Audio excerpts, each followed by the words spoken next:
கர்த்தர் நாமத்துக்கு மகிமை உண்டாவதாக.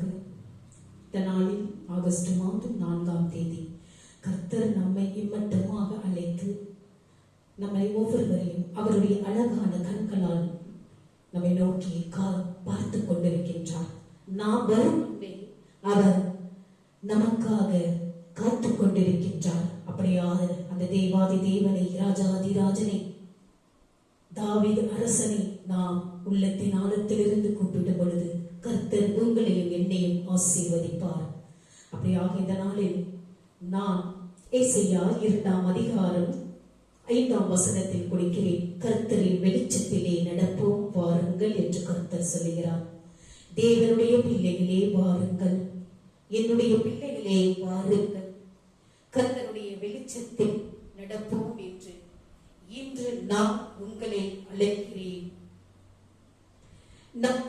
நாம் எதிர்கொண்டிருக்கின்ற அனைத்து இருளும் எதிர்மறையான காரியங்களும்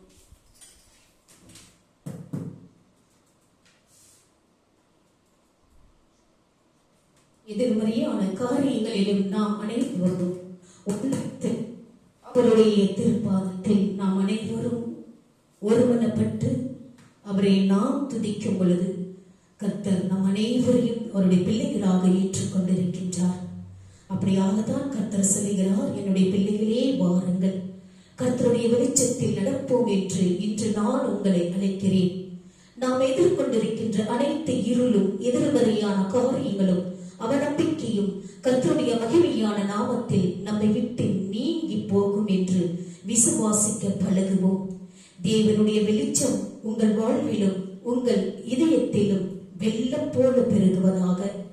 தேவனுடைய ஒளி உங்கள் மேல் பிரகாசப்பதினால் நீங்கள் வாழ்விலும் ஊழியத்திலும் வலுவாக உறுதியாக நிற்க முடியும்.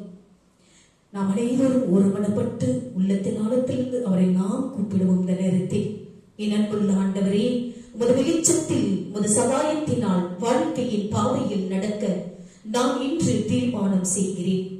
நான் உமது ஒளியில் நடப்பதன் மூலமாக என்னை சுற்றியுள்ள உலகிற்கு உமது ஒளியை கொண்டு செல்லும் ஒரு கருவியாக மாற என்னை நான் அர்ப்பணிக்கிறேன் என்று நீங்களும் நானும் உள்ளத்தின் ஆழத்திலிருந்து அவரை நாம் துதித்து கூப்பிடுவோம். அப்படியாக இந்த நேரத்தில் நாம் அவரை துதித்து நன்றியோடு உள்ளத்தின் ஆழத்திலிருந்து நம் தேவைகளை அவரிடம் ஒப்படைக்கும் பொழுது கர்த்தர் உங்கள் ஒவ்வொரு தேவைகளையும் சந்திப்பார். உங்களுடைய ஒவ்வொரு பிரச்சனைகளிலும் தீர்த்து வைப்பார்.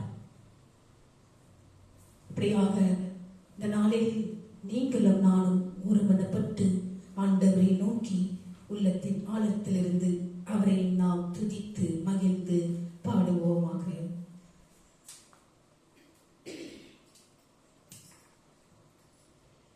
தங்கீரவை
ஆண்டவருடைய வார்த்தையை தெளிவாக கேட்டு பயன்பெற வேண்டும்.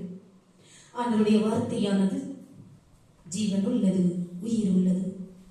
ஆண்டவருடைய வார்த்தையில் ஒவ்வொரு நாளும் நாம் படிக்கும் பொழுது கர்த்தர் நம்மை ஒவ்வொரு நாளும் ஆசீர்வாதமாக நம்மை பொழிய செய்வார். இந்த நாளில் நம் அனைவரும் ஆண்டவருடைய கூடாரத்தில் நாம் ஒன்று கூடி நாம் இருக்கின்றோம். இந்த யூடியூப் சேனலில் பார்த்து கொண்டிருக்கும் ஒவ்வொரு குடும்பங்களிலும் ஒவ்வொரு பிள்ளைகளையும் கர்த்தர் உங்களை ஆசீர்வாதமாக பொழிய செய்வார். நீங்கள் ஞாயிற்றுக்கிழமையில் நீங்கள் ஆலயத்திற்கு செல்லும் பொழுது உங்கள் மனதை சுத்தப்படுத்தி ஆண்டவருடைய ஆலயத்திற்கு செல்ல வேண்டும். நீங்கள் மனம் தளராமல் ஆண்டவருடைய அந்த கூடவரத்தில் ஆலயத்தில் செல்லும் பொழுது, காலை அடியெடுத்து வைக்கும் பொழுது கர்த்தர் உங்களை பார்ப்பார், உங்கள் தேவைகளை சந்திப்பார். நீங்கள் ஒவ்வொரு நாளும் கர்த்தரை நோக்கி ஜெபித்துக் கொண்டு உங்களுடைய அன்றாட பணியில் நீங்கள் செல்லும் பொழுது ஒவ்வொரு நாளும் கர்த்தர் உங்களை அவருடைய கிருபையினால் தாங்கி வழி நடத்துவார். நீங்கள் அப்படியாக ஒவ்வொரு நாளும் கர்த்தரை நோக்கி கூப்பிடுங்கள். உள்ளத்தின் ஆழத்திலிருந்து அவரை நோக்கி கூப்பிடும் பொழுது உங்கள் தேவைகள் இரட்டிப்பாக கர்த்தர் உங்களுக்கு கொடுப்பார். இதை நீங்கள் ஒவ்வொரு நாளும் பயன்பெற்று மீண்டும் அவருடைய பிள்ளைகளாக வாழ ஒவ்வொரு நாளும் அவருடைய பாதையில் நாம் செல்வோமாக. இன்றைய வார்த்தையானது, ஒவ்வொரு நாளும் ஆண்டவருடைய வார்த்தையை நீங்கள் படித்து பயன்பெறும் பொழுது உங்கள் தேவைகள் இரட்டிப்பாக உங்களுக்கு வரும். அப்போஸ்தலர் 19ஆம் அதிகாரம் 24ஆம் வசனம். அப்போஸ்தலர் 19ஆம் அதிகாரம் 24ஆம் வசனம். தீமைத்திரியு தொழிலாளிகளுக்கு மிகுந்த ஆதாயத்தை வருவித்தல். எப்படி என்றால், தீமைத்திரியு என்னும் பெயர் கொண்ட ஒரு தட்டான் தீயானாலின் கோவிலை போல வெள்ளியினால் சிறிய கோவில்களை செய்து தொழிலாளிகளுக்கு மிகுந்த ஆதாயம் வருவித்துக் கொண்டிருந்தான். யாரு? அந்த தெமித்தேரியு என்ற ஒரு நண்பன். அவன் ஒரு தட்டான். அந்த தட்டான் என்ன செய்வான்? கோவில்களை வெள்ளியினால், சிறிய ஒரு கோவில்களை வெள்ளியினால் செய்து அந்த தொழிலாளிகளுக்கு ஆதாயம் தெரிவித்தான். எபேசுவிலே ஏற்பட்ட கலகமானது ஆர்டிமிஷின் கோவில்களை போல் வெள்ளியினால் சிறிய கோவில்களை செய்து விற்று வந்த தினேத்தெரியு என்ற தட்டான் ஏற்படுத்தப்பட்டதாகும். அவருடைய வேலையினால், தொழிலினால், அந்த தட்டானால் ஏற்பட்டதாகும். விக்கிர ஆராதனைக்கு எதிராக பவுல் கொண்டிருந்த உறுதிப்பாடு ரகசியமானதாக இருந்ததில்லை. இறை நம்பிக்கைக்கும் பொருளாதார வளர்ச்சிக்கும் பவுலின் போதனை பெருங்கேடு விளைவிக்கும் என்பதை தீமைத்திரியு நன்கு உணர்ந்து பவுலை எபேசுவின் பெரிய எதிரியாக கருதி அவனுக்கு எதிராக கலவரத்தை தூண்டிவிட்டான். எப்படியெனில், எபேசியர் ஆர்டிமிஸ் என்ற தேவதைக்கு ஒரு பெரிய கோவில் கட்டியிருந்தனர். ஆசியா நாடு முழுமைக்கும் தியானாலே பெரிய தெய்வம் என்று மக்கள் கொண்டாடி வந்தனர். அவள் சகல தெய்வங்களுக்கும் சகல மனிதர்களுக்கும் தாயாக கருதப்பட்டவளாம். அவள் ஆசியாவின் இனவிருத்தி தெய்வமாக அடையாளம் காணப்பட்டவளாம். தாதிக்குரிய பண்புகளுடன் பல மார்பகங்களுடைய உருவாக்குபவள் மற்றும் வாழ்வளிப்பவளாக சித்தரிக்கப்பட்டவள். எபேசு நகரமே அவளுடைய வழிபாட்டின் மையமாக விளங்கியது. உலகின் 7 அதிசயங்களில் ஒன்று என்று கருதப்பட்ட இந்த கோவில் உலகம் முழுவதிலும் இருந்து பார்வையாளர்களையும் பக்தர்களையும் கவர்ந்திருந்ததாம். இந்த கோவிலில் ஜனங்கள் தங்கள் ஆஸ்திகளை பாதுகாக்கும்படி பாதுகாப்பு பெட்டகங்கள் இருந்தன. ஆனபடியினால் அக்காலத்திலே அறியப்பட்டிருந்த உலகத்தில் தியானியுடைய கோவிலே மிகவும் ஐஸ்வர்யம் உள்ளதாய் இருந்ததாம். பார்வையாளர்களும் பக்தர்களும் இக்கோவிலை காண வந்த போது மற்ற எல்லா பயணிகளையும் போலவே நினைவு பொருட்களை வாங்கி செல்வர். அவைகளை கோவிலில் ஒப்புக் கொடுத்து பின் எடுத்துச் செல்வார்கள். அவர்களுடைய மூட நம்பிக்கையான சிந்தனைகளில் அந்த கோவில்களை வீட்டுக்கு கொண்டு செல்லுகையில் தியானாலின் பிரசன்னத்தை தங்கள் வீடுகளுக்கு எடுத்துச் செல்வதாக நம்பினார்கள் அந்த வேசி பட்டணத்தார் மக்கள். தட்டானானவன் இந்த தியானாலின் சிறிய உருவ சிலைகளை செய்து அதிக லாபத்திற்கு விற்று வந்தானாம். இது போன்று வெள்ளியினால் செய்யப்பட்ட சிலைகள் தொழிலாளர்களுக்கு மிகுந்த லாபமுள்ளவர்களாய் மிகுந்த ஆதாயம் வருவித்துக் கொடுக்கும் தொழிலாய் இருந்தது என்பதை லூக்கா நற்செய்தியில் நாம் ஆராய்ந்தறிகிறோம். ஆனாலும் பவுலின் போதனையினால் மக்கள் அதிக எண்ணிக்கையில் அந்த தியானாலை விட்டுவிட்டு கிறிஸ்துவண்டத்தை திரும்ப ஆரம்பித்த போது இச்சிலைகளின் விற்பனை பெரிதும் குறைந்ததால் தட்டான்களின் வருமானம் பெரிதும் பாதிக்கப்பட்டதாம். தெமேத்தெரியவும் அவனது உடன் தொழிலாளிகளும் 2 காரணங்களுக்காக பவுலின் மேல் கோபம் கொண்டானார்கள். முதலாவது பணம், இரண்டாவது மதம். ஆக பவுலை 2 மடங்காக எதிர்த்தனார்கள். பவுலையும் மற்ற விசுவாசிகளையும் நேரடியாக ஆவிக்குரிய விதத்தில் எதிர்க்க முடியாமல் சாத்தான் கையாண்ட ஒரு மறைமுக தந்திரமாக விளங்கிற்று. தேவனுக்கு விரோதமாக தட்டான்கள் மூலம் செய்யப்பட்டான். இன்றைய காலகட்டத்திலும் விசுவாசிகளும் ஊழியர்களும் மற்ற ஊழியர்களும் இப்படிப்பட்ட பிரச்சனைகளை சந்தித்துதான் கொண்டிருக்கின்றன. ஆனால் சாத்தானுடைய தந்திரங்கள் நமக்கு தெரியாதவைகள் அல்லவே. 2 கொரிந்தியர் 2ஆம் அதிகாரம் 11 வாசித்து பாருங்கள். நாம் அனைவரும் பிசாசின் தந்திரங்களோடு எதிர்த்து நிற்க திறனாளி உள்ளவராகும்படி தேவனுடைய சர்வாயுதத்தையும் தரித்துக் கொண்டு ஜபத்திலே விழித்துக் கொண்டிருக்க கடவும். ஜெயம் கர்த்தராலே நமக்கு உண்டாகும். எபேசியர் 6:11-18 நீங்கள் வாசித்து பாருங்கள். உங்களுக்கு ஒவ்வொரு வார்த்தையிலும் ஜீவன் உள்ளது, உயிர் உள்ளது என்று நான் முதலாவது ஒவ்வொரு வாரங்களில் நான் உங்களுக்கு கூறிக்கொண்டே இருக்கின்றேன்.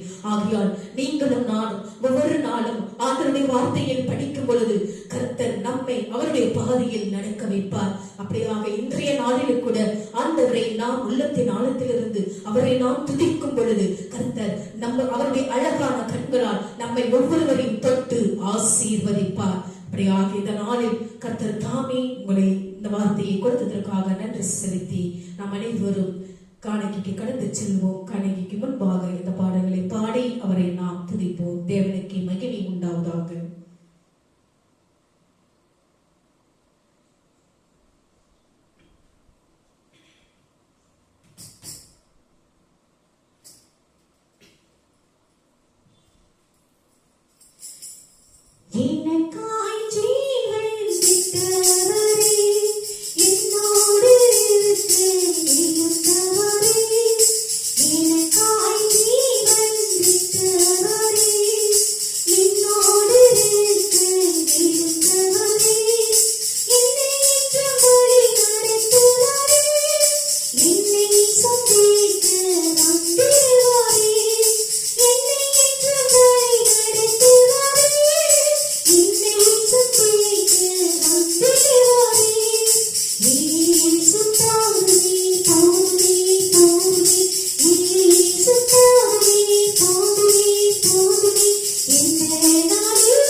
சந்திக்க வந்திடுவாரே, என்னை என்று வழி நடத்துவாரே.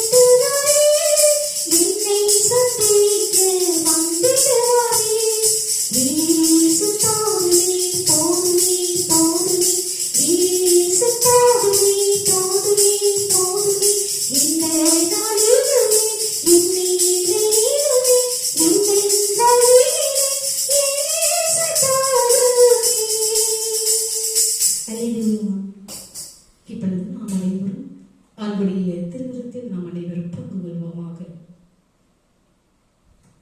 நாம் இந்த காணிக்கை நேரத்தில் ஆண்டவரிடத்தில் உள்ளத்தின் ஆழத்திலிருந்து நாம் காணிக்கையை சமர்ப்பிக்க வேண்டும். எப்படி சமர்ப்பிக்க வேண்டும்? நம்மை நாம் முதலாவதாக நாம் காணிக்கையாக அர்ப்பணிக்க வேண்டும். நாம் காணிக்கை செலுத்தும் பொழுது அவருடைய திருவிருந்திலும் திரு ரத்தத்திலும் நாம் உட்கொள்ளும்போது கர்த்தர் நம்மை சுத்தப்படுத்தி அவர் நம்மை பரிசுத்தப்படுத்துபவர். அப்படியாக இந்த நாளில் நாம் ஒருமனப்பட்டு ஆண்டவரிடத்தில் நாம் அவருடைய திருவிருந்தில் பங்கு கொள்ள கர்த்தர் தாமே நம்மை அழைக்கிறார். இறைவா, இந்த காணிக்கையை ஆசீர்வதித்து புனிதப்படுத்தி ஆவியிலும் உண்மையிலும் உனக்கு உகந்ததாக செய்தருளும். இவ்வாறு உங்களுடைய அன்பு திருமகனும் எங்கள் ஆண்டவருமான இயேசு கிறிஸ்துவின் திருவுடலாகவும் இரத்தமாகவும் இக்காணிக்கை மாறுவதாக. அவர் தாம் பாடுபடுவதற்கு முந்தின நாள் வணக்கத்துக்குரிய தம் திருக்கைகளில் அப்பத்தை எடுத்து வானோக்கி கண்களை உயர்த்தி எல்லாம் வல்ல இறைவனும் தன் தந்தையுமாகிய உமக்கு நன்றி செலுத்தி வாழ்த்துரைத்து அப்பத்தை பிட்டு தம் சீடர்களுக்கு அளித்து அவர் கூறியதாவது: அனைவரும் இதை வாங்கி உண்ணுங்கள், ஏனெனில் இது உங்களுக்காக கையளிக்கப்படும் என் உடல் என்றார்.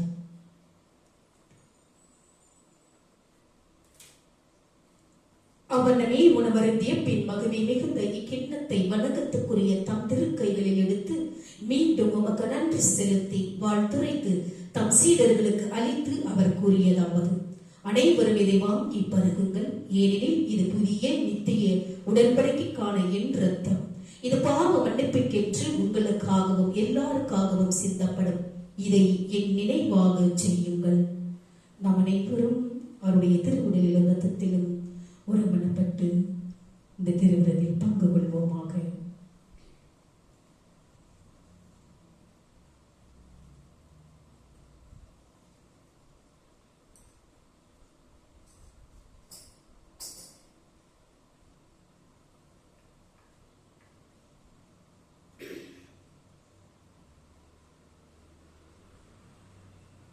கடைசியாக நாம் ஆசீர்வாதத்துக்கு முன்பாக நாம் ஒரு நிமிடம் கண்களை மூடி நாம் ஜெபிப்போமாக. கிருபையுள்ள பரலோக பிதாவே, நாங்கள் உம்மை சத்தியத்தின் தேவனாக ஆராதிக்கிறோம். பிசாசு ஒரு பொய்யனும் பொய்க்கு பிதாவுமாய் இருக்கிறான் என்று எங்களை எச்சரித்ததற்காக நன்றி செலுத்துகிறோம். வெளிப்பாட்டின் தேவன் என்று நாங்கள் உம்மை போற்றுகிறோம். உமது ஏன் ஆழமான விஷயங்களை எங்களுக்கு கற்றுத்தரும் உமது ஆவிக்காக நன்றி செலுத்துகிறோம். சாத்தானின் நுண்ணறிவிலிருந்து எங்களை காத்தருளும். பிசாசின் தந்திரங்களை அடையாளம் காண எங்கள் மனதை தெளிவுபடுத்தும் உமது வார்த்தைக்காக உமக்கு நன்றி செலுத்துகிறோம். எங்களை கட்டி எழுப்பவும் நித்திய சுதந்திரத்தை தரவும் உமது கிருபையின் வல்லமையால் வார்த்தைக்கு நாங்கள் எங்களை அர்ப்பணிக்கிறோம். அன்புள்ள கர்த்தாவே, பவுல் எபேசுவில் நற்செய்தியை பிரசங்கித்த போது அது பாவிகளை காப்பாற்றியது மட்டுமல்லாமல் அது பாவமுள்ள நகரத்தையும் அமைப்பையும் மீட்டெடுக்க தொடங்கியது. மக்கள் வாழ்க்கை மாற்றத்தை அனுபவித்தனர். கர்த்தாவே, நாங்கள் விழுந்து போன உலகத்துடன் தொடர்பு கொள்ளும் போது உலகமும் மாறட்டும் அப்பா. கிறிஸ்துவின் நற்செய்தியை தைரியமாக அறிவிக்கவும் தேவைப்படுவோர் யாவருக்கும் பகிரவும் எங்களுக்கு உதவும் தகப்பனே. ஒரே உண்மையான தேவன் நீர் அல்லவோ என்பதை அறிந்து உமது நாமத்தின் மகிமையினால் வைராக்கியத்துடன் வாழ எங்களுக்கு உதவும். இயேசுவின் வெற்றி நாமத்தில் ஜெபிக்கிறோம் எங்கள் ஜீவனுள்ள நல்ல பிதாவே, ஆமென். நாம் அனைவரும் கடைசியாக நன்றி பாடலை பாடி ஆசீர்வாதத்தை கடந்து செல்வோம். நன்றி கூறுவே நேசராஜனே, என்னை அழைத்திடும் அன்பு தெய்வமே. நன்றி கூறுவே நேசராஜனே, என்னை அழைத்திடும் அன்பு தெய்வமே. நன்றி கூறுவே.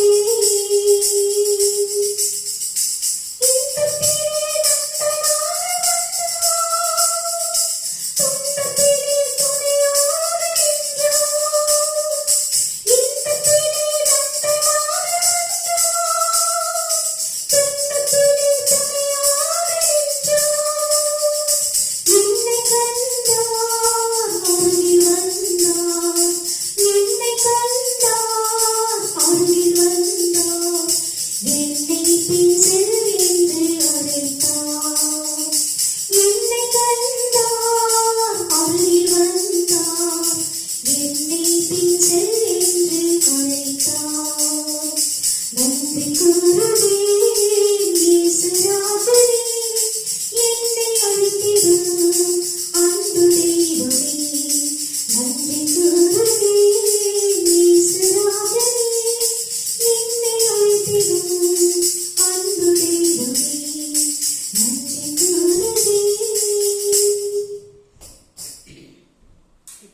இப்பொழுது நாம் அனைவரும் தலை வணங்கி அவருடைய ஆசீர்வாதத்தை பெற்றுக் கொள்வோமாக.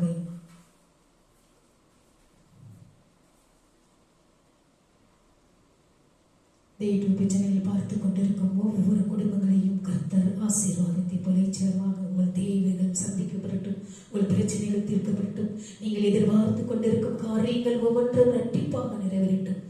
வேலைகளை எடுத்து போட்டு பலத்தையும் உடல் சுகத்தையும் உற்சாகத்தையும் ஊக்கத்தையும் கொடுத்து வாழ்நாள் முழுவதும் ஆண்டவருடைய சாட்சியுள்ள குடும்ப பிள்ளைகளாக வாழ இந்த நேரத்தில் கர்த்தர் தாமே உங்களை அழைத்திருக்கின்றார்.